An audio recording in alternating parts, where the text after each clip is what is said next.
OC মহোদয় উনি বললেন যে আমরা 12টা একটা প্রেস ব্রিফিং করবো, যে সিস্টেমগুলো প্রেস ব্রিফিং কিনা আমাদেরকে।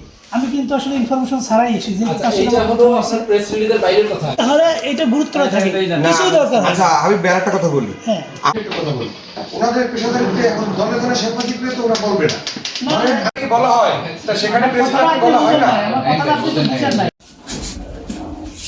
সে কোনো সদস্য না দিয়ে মুশিবত আসে না। ঠিক আছে এবার ঠিক আছে হাবিব ভাই এটা আসেন। হাবিবের মন খারাপ আপনাকে বলছে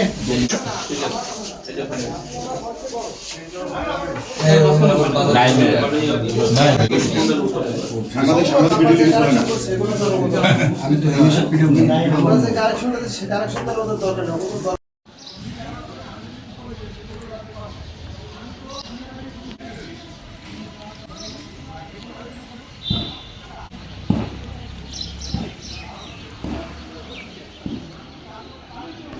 আমরা গতকাল রাত্রে আমাদের যে ডিবি পুলিশের নেতৃত্বে একটা সফল অভিযান সম্পন্ন হয়েছে। এটা ইতিমধ্যে আপনারা হয়তো জেনেছেন যে আমাদের জেলা পুলিশের যে অভিযান, রেগুলার অভিযান যেটা, এটা আমাদের চলছে আমাদের পুলিশ সুপার মহোদয়ের নেতৃত্বে, ডিআইজি মহোদয় এবং আমাদের পুলিশ হেডকোয়ার্টারের নির্দেশনায় আমাদের রেগুলার অভিযান যেটা মাদক এবং অস্ত্র উদ্ধার, তারপর রেগুলার চেকপোস্ট এবং রেগুলার যে সিকিউরিটি পেট্রোল, এটা আমরা আমাদের দৈনন্দিন কার্যক্রমের অংশ হিসেবেই করে থাকি।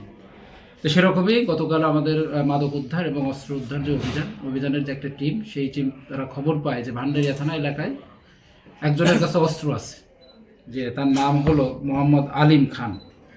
যে তারা জানতে পারে যে এই লোকের কাছে অস্ত্র থাকতে পারে, অস্ত্র আছে। এই সংবাদের ভিত্তিতে তারা সেখানে যায়, ঘটনাস্থলে যায়। তো ঘটনাস্থলে গিয়ে ওই লোককে পায়। প্রাথমিকভাবে পুলিশের উপস্থিতি টের পেয়ে ওই লোকটা দৌড়ে পালানোর চেষ্টা করে। তারপর আমাদের লোকজন তাকে ধরে তাকে জিজ্ঞাসাবাদ করলে সে জানায় যে তার কাছে একটা অস্ত্র আছে।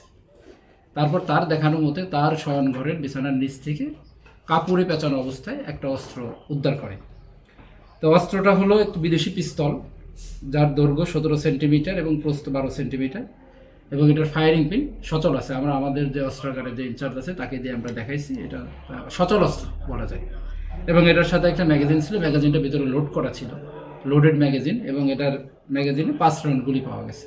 এবং গুলির গায়ে লেখা আছে 7.65 মিলিমিটার।